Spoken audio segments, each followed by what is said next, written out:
Well, good morning, everyone. Take your Bible to Psalm 5, verse number 3 for promise number 134.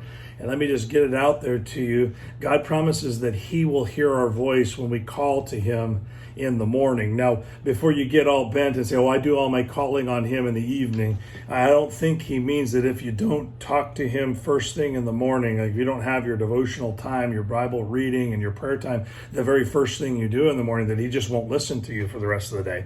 That's not what He means at all, but He is encouraging us to start our day with Him, to spend time with Him, to approach Him as early as possible. And I know that some of you are thinking, wow, I'm just not a morning person. God might be a morning person, but I'm not a morning person. I have to warm up to really get some good thinking going. Well, that's fine, but you can still look up. You can still call in the name of the Lord as you get going in the morning. He's really telling us to invite God into our day, into our struggles, into our issues, even into our joys early.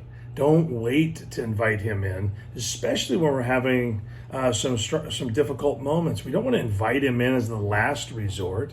We want Him to be involved in our lives from the very beginning. In fact, just like yesterday, we were assured that God won't abandon us. We can also know that if we are faithful to seek Him, He will hear us. He wants to hear from us. And this isn't a claim of God giving anyone anything they want because they ask early. This is a promise to faithful followers of Christ who have set their habit of seeking God early and often. Think about it. The phrase, "and I will look up." Listen to this part right here.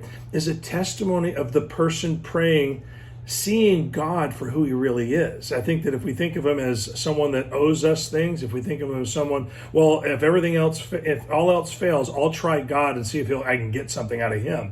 If we treat Him like that, then we probably won't get what we're hoping for. But if we love Him and we're trying to walk with Him and we're trying to please Him and we have a circumstance and we bring it before Him, we can reasonably expect that God is going to come through for us.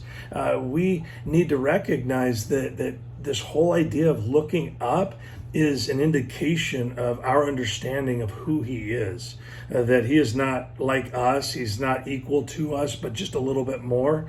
He is far beyond us, beyond our comprehension, beyond our ability to know.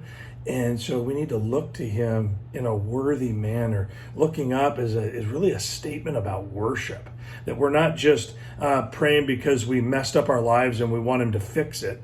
Now, I think most people get real serious about the Lord after they've messed everything up. And then they get frustrated with the Lord, or they get frustrated with God's people because they don't jump to and things don't get fixed right now. We're so impatient with Him.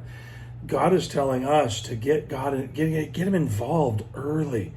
Listen to what David says, "My voice shalt thou hear in the morning. Lord, O Lord, in the morning will I direct my prayer unto Thee, and will look up." That's what we're seeing in this psalm, that David is expressing a genuine love for the Lord, an understanding of who He is, and how grateful David is that God would even allow him to have that kind of relationship. So let this be an encouragement to you. When you're walking with the Lord and you're looking up, God's going to hear from you earlier and earlier. You would reasonably expect that God will hear your voice when you call to Him as early as possible. Call Him in, allow Him into our circumstances from the beginning. And that's why we start each day. And I encourage you, even if you're not a morning person, to acknowledge that God is in charge, that God is the ruler of your life from the very beginning. Hope that helps. Enjoy a great day.